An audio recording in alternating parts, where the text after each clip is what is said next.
Welcome, welcome, welcome to the Deep Dive. I'm your host, and I am absolutely thrilled to have you with us today. A huge shout out, first off, to our listener, Reading Cowboy. Yeah. Your sources were incredible, and well, they sparked this whole journey we're about to take. And to everyone else joining us, maybe you're commuting, maybe working out, or just settling in for some serious knowledge. Get ready. We're about to, I think, completely transform your understanding of something we often take for granted. We are diving deep today into the profound, often overlooked, but utterly essential power of rest and recovery, especially, in our crazy, fast-paced world. So our mission today, it's pretty clear. We're going to unpack a whole treasure trove of articles, systematic reviews, cutting-edge research. And the goal is to show how strategic rest isn't just some fleeting luxury, right? It's actually a critical tool, non-negotiable, really, for boosting your productivity, sharpening your decision-making, fueling creativity, and just genuinely enhancing your overall well-being. We'll touch on everything from the hard science of sleep and dreaming, all the way to practical things you can do at work, and even tiny micro habits for your daily routine. Okay, let's peel back the layers then and see how we can truly thrive and not just, survive. That's a perfect way to frame it. It really is. Because it's so easy, isn't it, to fall into that trap of thinking rest is, unproductive time. Like it's a period where nothing gets done, a luxury we just can't afford. But the evidence we've gathered, and it's pretty comprehensive, overwhelmingly points to rest as a crucial investment. It's not just downtime. It's actually where our bodies repair themselves, our minds consolidate information, emotions get processed, our creativity gets sparked. And what's really insightful here, I think, is how these seemingly separate ideas, sleep, stress, daily habits, they all connect. They paint this powerful, cohesive picture of recovery. Our sources today are incredibly diverse, really robust. We've got systematic reviews on workplace health from places like Tilburg University, published in top medical journals, all the way to cutting-edge research on memory, decision-making from Harvard Med School, the American Academy of Sleep Medicine, and we even have practical wisdom, like from that AP News piece on devoted nap takers, and really actionable strategies from the Wellbeing Lab and the IL blog. So this multifaceted approach, it really ensures we get a truly comprehensive, science-backed understanding of what it means to genuinely recover and will perform at our best. Okay, let's kick things off with the absolute foundation, the non-negotiable base of all recovery. Sleep. We hear it all the time, right? Get enough sleep. It's almost like background noise. But what does enough actually mean? According to the rigorous standards of science, it feels like we're always told to prioritize it, but then, life happens, deadlines, family stuff, or just that phone scrolling at 2 a.m. And suddenly, sleep's the first thing out the window. So for adults, what's the actual scientific consensus? What's that golden number of hours? Well, the consensus is remarkably clear, really consistent. There's not much room for debate, actually. Yeah. According to the joint statement, this is from the American Academy of Sleep Medicine and the Sleep Research Society, so, the top authorities. Adults need 7 or more hours of sleep per night on a regular basis for optimal health and well-being. And this isn't just like a suggestion. It's really framed as a critical threshold. Consistently sleeping less than those 7 hours, it's associated with a really wide array of severe adverse outcomes across both physical and mental well-being. Let's maybe break those consequences down, because they are pretty extensive. On the physical side, we see significantly increased risks of weight gain, obesity, developing type 2 diabetes, hypertension, heart disease, stroke. It profoundly impairs your immune function, so you're more likely to get sick. It increases your perception of pain. And maybe most alarmingly, it's been linked to an increased risk of death, overall mortality. Then, from a mental and cognitive standpoint, insufficient sleep is strongly tied to depression, impaired cognitive performance. There's a significant increase in errors in just daily tasks and a much greater risk of accidents, minor mishaps, but also serious incidents. Now, just briefly, on the other end of the spectrum, sleeping more than 9 hours per night. It might be okay for certain groups, like young adults, maybe people recovering from serious sleep debt, or those with specific illnesses. But for the general population, the health risks tied to consistently going over 9 hours, that's still an area of ongoing research. Some studies show potential associations with certain health issues, but the causality is just less clear than it is with getting too little sleep. Wow, okay, that's a stark reminder just how fundamental sleep really is. But given these risks, and they're clearly well documented, why do so many of us shortchange ourselves on something so obviously vital? Is it purely lack of willpower? Or are there maybe deeper, more insidious modern pressures at play? Did our sources shed light on that? Because it really feels like we're fighting an uphill battle sometimes to actually get those 7 hours. You've absolutely hit on the core challenge there. It's not just about knowing the right amount, right? It's about actually getting it in our modern world. And our sources point directly to several major modern culprits, things that actively steal our sleep. Juliana Kirshner, she's a USC lecturer, quoted in that AP News article. She's quite blunt about it. She points right at electronics, specifically cell phones, calling them probably the biggest culprit. She explains that social media apps, they're meticulously designed, to deliver these constant dopamine rushes, those little hits of pleasure, reward. They make us lose track of time, disrupt our natural sleep patterns. And then there's the blue light issue too. That light from screens interferes with melatonin production. That's the hormone telling your body it's time to sleep. Beyond our glowing screens, though, there's also this pervasive influence of our 24/7 society. This expectation to be always on, right? Always reachable, always productive. It just blurs the lines between work and rest. And you couple that with the ever-present psychosocial stress, job pressures, money worries, personal anxieties. It keeps our minds racing. Even when our bodies are desperately trying to wind down. Creates this constant state of arousal that makes it incredibly hard to transition into rest. But here's where it gets really interesting, maybe a bit of a twist. If we're constantly battling to get enough sleep at night, can a quick snooze during the day actually help? Can it serve as a strategic tool, a kind of sleep top-up, to function better? The nap, yes. Can it really make a difference? Absolutely. And our sources really dig into what's increasingly being called the art of napping. It's not just about crashing whenever you can. There's actually a science to making naps truly restorative, beneficial. James Rowley, he's the program director of Sleep Medicine Fellowship at Rush University Medical Center. He advises keeping naps short. Yeah. Ideally, in the 15 to 20-minute range. Okay, 15, 20 minutes, that's specific. Yeah, that specific duration is seen as restorative. It lets you cycle through lighter sleep stages, so you wake up feeling more alert, refreshed. If you go longer, say 30 minutes or more, you risk hitting sleep inertia. That groggy feeling, like you need another coffee just to recover from the nap. Exactly. That disoriented feeling when you wake up from deeper sleep. It can actually make you feel worse, not better. Michael Chi, he directs the Center for Sleep and Cognition at the National University of Singapore. He recommends mid-afternoon as the ideal time, which perfectly aligns with our natural circadian dip, that slight lull in alertness we all feel early afternoon. He also cautions that naps after 6 p.m. can mess with your nighttime sleep quite a bit. But crucially, he emphasizes any duration of nap, you will feel recharged. It's a relief valve. There are clear cognitive benefits. And even more surprisingly, Valentin Dragoi from Houston Methodist and Rice University suggests that even a 6-minute nap can be restorative and improve learning. 6 minutes? Wow, okay, so even tiny breaks count. It really highlights that every little bit counts, yeah. And we see these compelling real-world examples, too. Take Arianna Huffington, co-founder of HuffPo, CEO of Thrive Global. She became this huge nap advocate after she literally collapsed from exhaustion, hit her head, realized the severe cost of chronic sleep deprivation. Wow, that's a wake-up call, literally. Definitely. So she installed dedicated nap rooms at her companies, and she observed this remarkable shift. Employees who napped were, in her words, much more productive and creative for the rest of the day, instead of dragging themselves or trying to boost their energy through multiple coffees or cinnamon buns. Another great example is Kirsten Perez, a marketing manager at Vidya. She's 33. She's so attuned to her body's signals, she regularly takes 15-minute naps, often in her car or a quiet office space, now from home. She says she can pinpoint the exact moment her reasoning and mood are dropping. That's incredible self-awareness. Isn't it? And when that happens, she finds herself horizontal to recharge, often wakes up just before her alarm. It's a powerful example of self-awareness meeting strategic recovery. So if we connect this back to the bigger picture, it's really about recognizing that sleep, whether it's a full night's rest or a short strategic nap, it isn't passive. It's not laziness. It's an active, essential process for our well-being and our peak performance. It's a deliberate choice, an investment in yourself. That really is a powerful shift in perspective, moving from sleep as just downtime to seeing it as a crucial performance enhancer, a tool for, strategic advantage.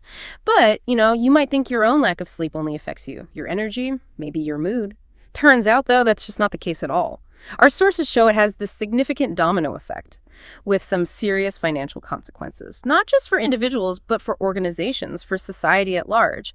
What are some of those tangible costs of our collective sleeplessness, especially in the workplace? Feels like something businesses really should be paying way more attention to. You're absolutely right. The impact goes way beyond just individual fatigue.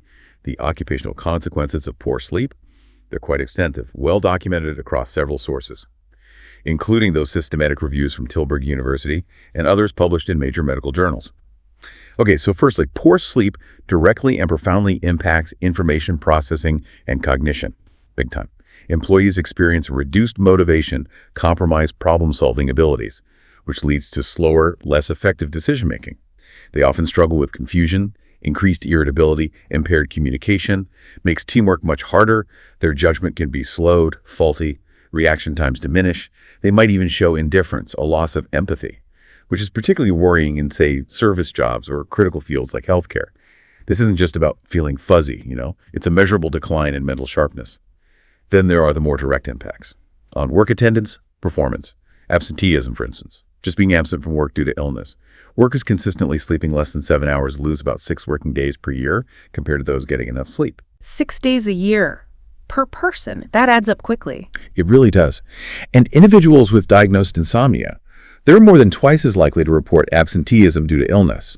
There's even this concept of intentional absenteeism linked to poor sleep, where employees might be absent without being clinically ill, perhaps due to burnout or maybe even reduced ethical considerations exacerbated by sleep deprivation. And even when sleep-deprived people are at work, we see presenteeism. Presenteeism, meaning you're there but not really there. It's exactly. Physically present, but performing suboptimally. Sleep-deprived workers are just less productive. They collaborate less effectively. They make poorer decisions. For instance, sleeping less than 6 hours a night is demonstrably linked to about a 2.4% productivity loss. And for those with insomnia, presenteeism can be 13% higher, leading to a substantial 10.3% greater overall work productivity loss. This basically means an organization's human capital, the skills, knowledge, experience of its people, it just isn't being fully utilized. And finally, poor sleep directly contributes to work accidents and injuries.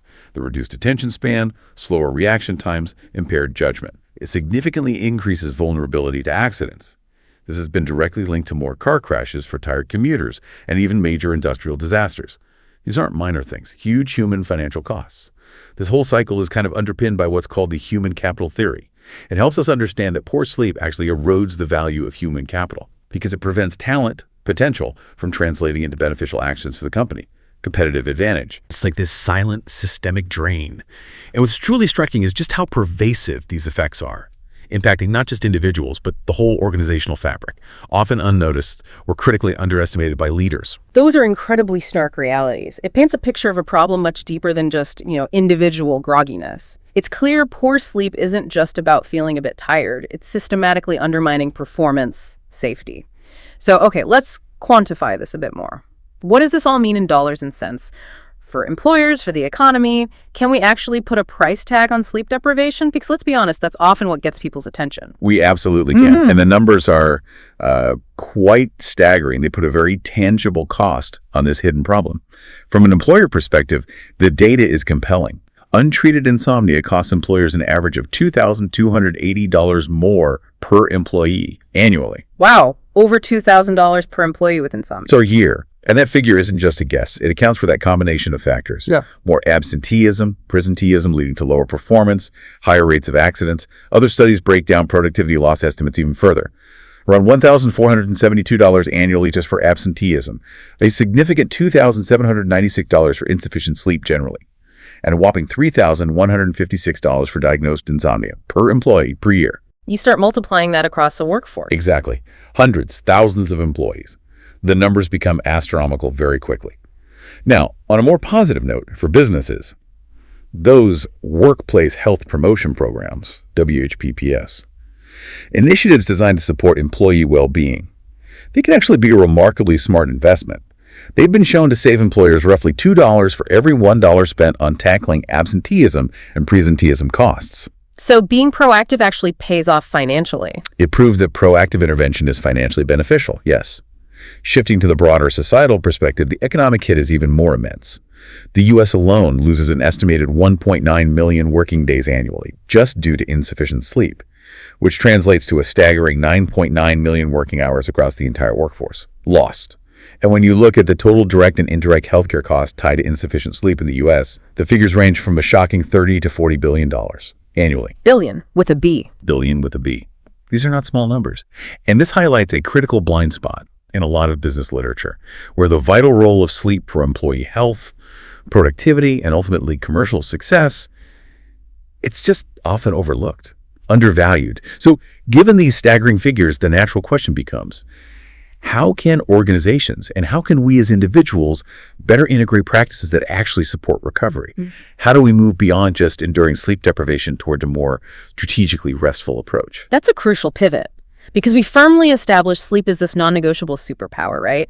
And its absence comes at a steep, measurable cost. But, when we talk about rest, most of us, myself included, immediately think sleep. It's what our bodies scream for at the end of a long day. However, our sources suggest it's so much more than just hitting the pillow for 7 or 8 hours. It seems our bodies and brains actually need a lot more varied recovery time, woven throughout the day, the week, encompassing much more than just nightly slumber. It's more holistic. Indeed.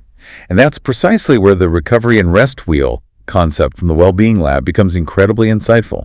It argues that humans are fundamentally built to oscillate between work and rest. Oscillate, like a pendulum, back and forth. Exactly like that.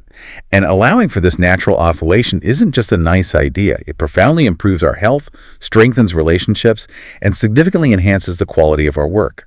The research clearly shows performance drops off significantly without adequate rest. But crucially, actively resting after a depleting activity actually eliminates the effects of fatigue, allows us to rebound, and the average need for rest, it's quite substantial. Studies suggest 42% of your time, or roughly 10 hours out of every 24, should ideally be spent in some form of recovery. 10 hours? Wow, that's a lot more than just sleep. It is. And the Well-Being Lab, drawing from Emily and Amelia Nagoski's brilliant work, details 5 key components of this holistic rest approach. 1. Sleep, 7 to 9 hours. This is still the foundation, non-negotiable. While you sleep, your body and brain are working incredibly hard, repairing cells, consolidating memories into knowledge, softening emotions, benefiting relationships, heightening overall health. 2. Stress-reducing conversation, 20 to 30 minutes. Now, this isn't just casual chat. It's about finding genuine opportunities to love and feel loved. Meaningful connection with a partner, trusted friend, family member. This type of authentic connection is one of the most important ways your brain replenishes itself. It receives crucial signals of safety, calms the nervous system, releases tension. 3. Physical activity, 30 minutes. Engaging in physical activity, especially movement that feels joyful rather than punishing, helps your body actively transition from stressed to resting. Joyful, not punishing. I like that distinction. So not necessarily a grueling workout. Not at all. It's an active way to switch gears. It literally helps metabolize stress hormones and significantly improve sleep quality later. Could be a brisk walk, dancing, gardening, whatever feels good to you. 4. Paying attention to food, 30 minutes. Think of this as nourishment and active meditation. Includes all aspects. Shopping, cooking, the act of eating itself, the absolute key here. Active, mindful attention. It should not be done while working, driving, watching TV, or, yes, even listening to a podcast. Uh-oh. Guilty as charged sometimes. We all are. But the idea is being present with your food, savoring flavors, appreciating the nourishment. And 5, wild card, 30 minutes. This is your flexible time for activities that allow your default neural network to come online, let your brain wander freely. Could be meditative travel like a quiet commute, social play, creative expression, mindful cleaning, or just a deliberate bedtime routine. The critical insight. Mental rest is not idleness. It's necessary time for your brain to process, integrate information without conscious effort, maybe even spark new ideas, where those serendipitous connections often happen. So we connect this all together. It's about acknowledging rest isn't just closing our eyes. It's a multifaceted approach, recharging every part of ourselves physically, emotionally, mentally, for sustained performance and well-being. That truly makes so much sense. It's not just about stopping. It's about actively recharging different systems in, well, distinct ways. And this leads us perfectly to another critical concept from our sources, the stress response cycle. We all feel stress, right? Deadlines, personal challenges, traffic, even just a rude email, it's everywhere. But here's where it gets really insightful. Our bodies react to stress in these powerful ancient ways, the fight, flight, freeze response. However, simply dealing with the stressor itself, like finishing the project or getting out of traffic, apparently isn't enough to actually de-stress our bodies. It seems our primitive systems need a bit more convincing that the threat has truly passed. Is that right? That's a profound point, and one that Emily and Amelia Nagoski detail so vividly in the Well-Being Lab. The fight, flight, freeze stress response. It's ancient, hardwired, evolved to keep us safe from immediate physical danger like, a predator. It gets triggered by perceived threats. And in modern life, these can be external work pressure, money worries, family stuff, but also internal, self-criticism, body image concerns, uncertainty about the future. When it's triggered, your body undergoes these significant neurological and physiological shifts. Adrenaline pushes blood to your muscles for action. Cortisol keeps you going. Endorphins help ignore discomfort. Your attention becomes hypervigilant, focused on short-term survival. Senses heighten. Memory prioritizes info relevant to the struggle. Anything not essential for immediate survival, like digestion, long-term planning, gets postponed. The problem in modern life is that this stress response cycle often gets stuck. Unlike our ancestors facing a lion, where the threat was clearly over once they escaped or fought. Our modern stressors, the constant email stream, lingering financial worries, societal expectations, they rarely have a definitive end signal. Right. The lion just keeps lurking in our inbox or our thoughts. Exactly. So your stress hormones degrade over time, but they never fully shift into deep relaxation because your body doesn't get that all-clear signal. The Nagoskis emphasize, simply telling yourself you're safe now, calm down, just doesn't work. If you've dealt with the external stressors but haven't let your body complete the stress cycle, your brain won't let you truly rest. You have to signal to your body through specific actions that you are indeed safe. And they outline several practical, remarkably effective strategies to help complete this crucial cycle. Physical activity. This is seen as the single most efficient strategy. Literally any movement. A brisk walk, dancing to a song for a few minutes, shaking out your arms, stretching, tells your brain you survived the threat. Your body is now safe. It discharges that stored energy. I remember one day feeling totally wired after a stressful meeting. Instead of just sitting there, I put on some upbeat music, just danced around my office for 5 minutes. Honestly, it made a noticeable difference. Breathing. Simple, but powerful. Breathe in slowly for 5, hold for 5, exhale slowly for 10, pause for 5, repeat just 3 times. It grammatically signals safety by activating your parasympathetic nervous system. Positive social interaction. Casual, friendly interaction. It's the first external sign the world is safe. Reassures your brain not all people are threats. You're part of a supportive community. A quick chat with a colleague, a wave to a neighbor. It matters. Laughter. Laughing heartily with others, or even reminiscing about shared laughter. Increases relationship satisfaction, provides that crucial safety and connection signal. Affection. Physical affection, like a warm, 6-second hug, in a safe, trusting context, of course, releases oxytocin. Even affection with animals is incredibly effective at signaling escape from threat, promoting relaxation, a big cry, allowing yourself a good, uninhibited cry. It releases pent-up emotions, helps complete the cycle, signals it's okay to let go of the tension. Creative expression, engaging in visual or performing arts, drawing, painting, singing, playing music, writing, provides an outlet for processing emotions, a powerful way to move through the stress response, transforming internal turmoil into external form. This all really points to an important question, doesn't it? How can we cultivate a mindset that actually embraces this kind of active, intentional recovery? Instead of fearing it as unproductive or lazy, how do we truly leverage it for our benefit? That really is the million-dollar question. Because so many of us, especially in this achievement-focused culture, we operate under the assumption that more work equals more success. Right. We just push and push, thinking any moment not spent doing is wasted. But what you're describing suggests the opposite. That strategic rest actually fuels better gains, higher quality output, genuine breakthroughs. You've probably heard that old saying, sleep on it. I know I've used it countless times when facing a tough decision. Turns out, that's not just folksy wisdom. It's backed by solid science, with huge implications for how we make decisions, how we learn, how we grow. Exactly. The Power of Sleeping on It article highlights just how much robust science supports that age-old advice. Sleep isn't just physical rest. It's a powerhouse for complex cognitive functions. Absolutely crucial for making well-thought-out, high-quality decisions. Firstly, sleep is essential for memory consolidation. During sleep, your brain actively processes information from the day, filters out the less important bits, integrates key insights into long-term memory. Studies show sleep significantly enhances cognitive performance, helps us extract general rules, patterns from complex information, making problem-solving more effective, more intuitive. And here's where it gets really fascinating. REM sleep, in particular, plays a big role in creative problem-solving. Research from Harvard Med School found participants who slept before tackling complex puzzles were significantly more likely to find solutions than those who tried immediately. So sleep actually helps you find the answer, like magic. It's almost like it allows your brain to reorganize information in novel ways, leading to genuine aha moments that conscious effort alone might not achieve. Not magic, just amazing brain biology. Secondly, sleep is vital for emotional regulation. Our emotions profoundly influence decisions, right? But heightened states, intense stress, excitement, fear can cloud judgment, lead to impulsive, irrational choices. Sleep helps balance and temper these emotions. allows for more objective, balanced choices when we wake. A study found sleep-deprived individuals showed stronger negative emotional responses.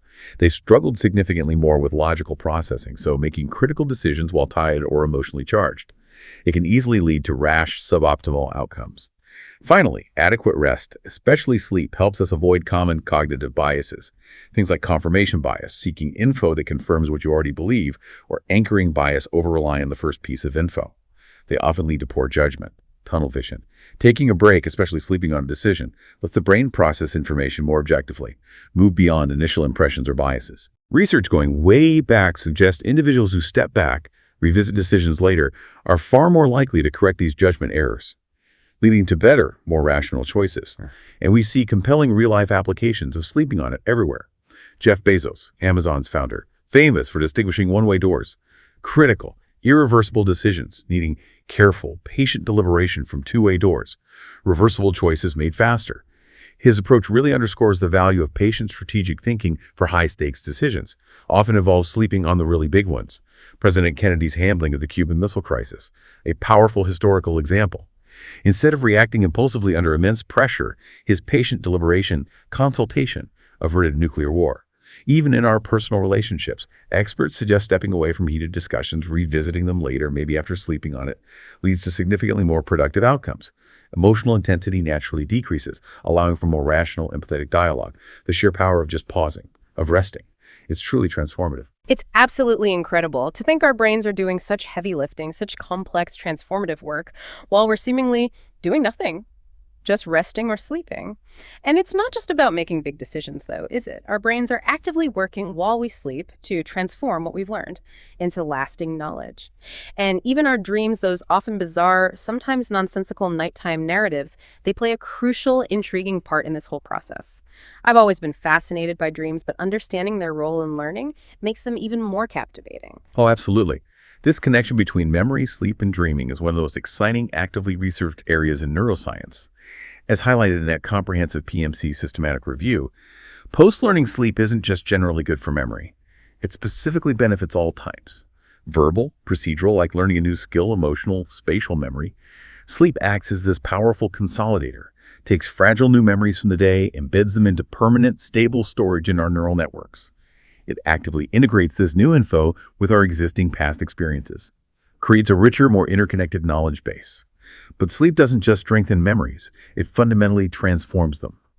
This active process involves integrating new information into established brain networks, extracting deeper meaning from experiences, developing new insights, retaining the gist or core essence, while often discarding specific, less relevant details.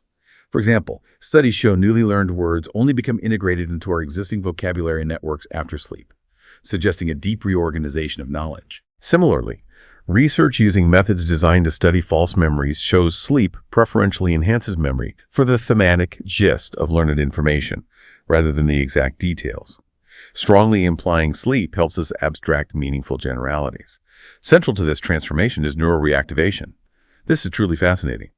Brain activity patterns observed during waking, like the route you took, a new skill practiced, are actually reproduced or replayed during sleep. Replayed, like watching a movie of your day and fast forward. Kind of. This happens particularly during NREM sleep, often in brief bursts of electrical activity in the hippocampus, the brain's memory hub, called shockwave ripple events. Think of them as your brain rapidly replaying the day's highlight reel, strengthening those connections. This replay is believed critical for long-term memory consolidation. The extent of it even predicts memory gains the next day. And this is precisely where dreams come in, as a valuable, if sometimes enigmatic, window into these processes. This memory reactivation in the sleeping brain can often be reflected in our dreams. Interestingly, different memory types seem processed during different sleep stages. NREM sleep more linked to specific events, REM sleep more strongly linked to emotional abstract processing, often creative synthesis. Dreams aren't exact replays. They incorporate fragments of recent experience, mixed with older memories, semantic material, creating novel, sometimes bizarre scenarios, like studies on intensive learning playing Tetris for hours or a skiing game, show a dramatic influence on sleep onset thoughts. Seeing falling blocks or snowy slopes strongly predicts better memory for the task. There's one compelling anecdote from the research. A participant, after a long shift at Starbucks with many leftover pastries, dreamed of being in a store filled with muffins from floor to ceiling, unable to decide which one to want. Huh. That's a clear echo, all right. A clear, fragmented echo of waking experience, integrated into a novel dream narrative. It really underscores how our brains are actively making sense of things, even in strange ways, while we sleep. So, studying dream content gives unique information on which memories are reactivated, how they're transformed, offers deeper understanding than just looking at brainwaves, which again raises that important question. How can we actively embrace these profound insights, put them into practice daily, to not just survive, but really flourish, leverage our full cognitive potential? That's exactly where we need to go next. We've gone from the fundamental science why sleep is crucial to the hidden costs of ignoring it, then to the broad active spectrum of rest, showing how our brains harness it for growth, insight, learning. You've got the science, you've got the profound why. Now let's talk how. How can you, our listener, start incorporating more strategic rest and recovery into your daily life right now? Make it practical, immediately implementable. This is about taking all that knowledge and translating it into tangible action. This is where we bring it all together. Actionable strategies that can make a real difference starting today.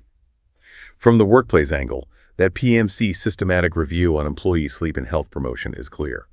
Workplace interventions can increase sleep duration and improve recovery.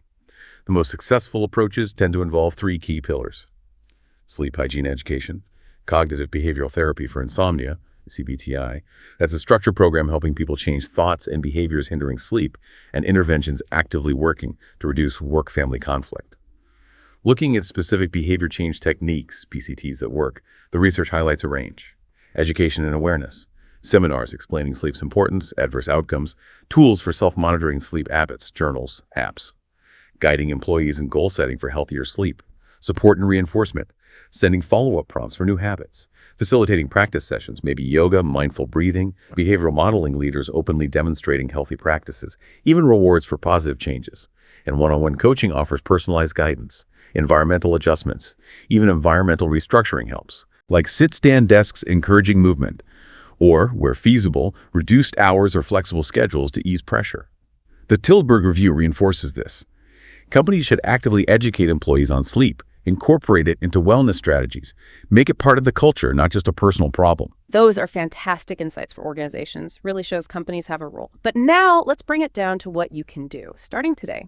Even with just tiny ways to care for your well-being, what are the personal strategies we can immediately implement? Pulling from the Well-Being Lab, the IL blog, these are the practical, actionable tips our listener, Reading Cowboy, and everyone else can try right now. Absolutely. For individuals, the recommendations are highly accessible. Focus on both foundational habits and impactful micro-interventions. First, fundamentally, prioritize sleep hygiene.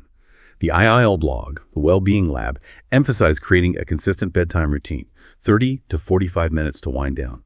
This means consciously avoiding electronics at least an hour before sleep. Remember those cell phones, probably the biggest culprit. Blue light, dopamine hits, keep your brain wired. If you consistently find yourself relying on naps just to get through the day, that's a strong signal to examine, adjust your nighttime habits. A consistent sleep schedule, even weekends, makes a huge difference. Next, actively complete your stress response cycle. Vital for signaling safety, truly de-stressing. Joyful physical activity, quick walk, dance to a favorite song, shake out tension. Movement, not punishment, helps discharge stress hormones. Intentional breathing, that 5-5-10-5 count. In 5, hold 5, out 10, pause 5, just 3 times. A powerful reset for your nervous system. Try it after an intense email. Connect and express. Seek positive social interaction. Allow genuine laughter. Accept, offer affection. Hug. Pet time. Don't shy from a good cry. It's a natural release. Engage in creative expression. Doodle, journal, sing, process emotions. Cultivate a recovery mindset. Move towards harmonious passion. Pursuing work goals from joy and choice, not obsession. Thrive. Confidence-based. Mindfully choose rest time. Practice self-acceptance. You're human. View challenges as growth opportunities. Seek help when needed. Combat obsessive passion. If self-worth is too tied to work, burnout risk. Schedule real breaks. Force yourself out of work with other planned activities. Lunch with friend, gym, walk. Non-negotiable. Don't bring work home. Leave laptop files at office. Separate work-home email. Resist checking work email off hours. Change thought patterns. Reframe I must to I want. Regain agency. Commit to a new hobby. Build self-worth outside work. Reduce risk of identity being solely tied to professional output. The Well-Being Lab also offers fantastic, tiny ways to care for your well-being throughout your day. microdoses of joy, quick happiness jolts, favorite song, funny video, beloved photo. Connect with nature. Lunch break, walk outdoors. Notice the sky, trees, air. Savor good things. End of day. Share a positive story with someone. Mindful pauses. Strengths pause between meetings. Which strength next? After bathroom break, deep breath. 4-7-8 method and 4 hold 7 out 8. Movement reminders. Alarm every 60-90 minutes. Get up. Move for 2 minutes. Stretch. Walk. Look out window. Playful breaks. Quick chat with colleagues. Share funny meme. Build connection. Finally, for strategic decision making, the IEL blog suggests set a decision deadline. For non-urgent choices, give yourself a time frame. Let subconscious work. Journal or write thoughts before bed. Offloads mental clutter. Brain processes while sleeping. Clarity often comes morning. Seek a second opinion from trusted people with different perspectives. Practice mindfulness meditation before big decisions. Reduces impulsivity, enhances clarity, helps tune in to intuition. This is all about making small, intentional shifts. Cumulatively, they add up to a huge difference in how you experience daily life, work, overall well-being. It's about being deliberate with recovery, not just letting it happen. Wow. Okay. What an incredibly insightful and just really practical deep dive that was. Reading Cowboy, you certainly brought us some rich foundational material today that truly resonated. We started by understanding how absolutely essential sleep is. Not just for basic survival, right? But for genuinely thriving, physically, mentally, emotionally. We then talked about those often hidden yet surprisingly significant costs of poor sleep. How it erodes productivity, impairs decision-making, carries staggering financial implications for individuals and organizations. And crucially, we've gone way beyond just sleep, exploring this idea that rest is so much broader, encompasses a full spectrum of active mental, emotional, physical recovery. That needs to be strategically woven into our days. That's right. The core message emerging so clearly from all these sources. It's profoundly simple, yet kind of revolutionary in its implication. Rest is not wasted time. It's an active strategic investment in your highest potential. By prioritizing diverse forms of rest, ensuring enough sleep, strategic napping, actively completing the stress cycle through movement or connection, cultivating that recovery mindset, you're not just taking care of yourself, you're actively unlocking higher levels of creativity, enhancing problem solving, building greater emotional resilience. It's about consciously designing your life to harness these natural recovery processes, turning them into your most powerful tools for success and well-being. And then as we wrap up this really illuminating deep dive, I want to leave you, our listener, with one final, maybe provocative thought to chew on. Consider this. If our brains actively consolidate and transform memories into deeper understanding, insight, even completely novel creative solutions, during sleep and these various forms of rest, what kind of breakthroughs, what new perspectives, what profound personal insights might you be missing out on by not giving your mind that intentional space it needs to wander, synthesize, truly process the world? What could you truly achieve? What new problems could you solve? Or what deeper connections could you forge if you consciously designed your life, not just your work, for that optimal oscillation between intense effort and profound strategic recovery? It's a powerful question, I think, about unlocking your untapped potential. Powerful indeed, and a fantastic challenge for all of us. Thank you again to Reading Cowboy for inspiring this incredibly insightful deep dive, and thank you for joining us today. I wholeheartedly encourage all of you listening, experiment with these science-backed strategies. Start small, maybe just make one change, and truly notice the difference they can make in your life. Until next time, stay curious, and most importantly, get some rest.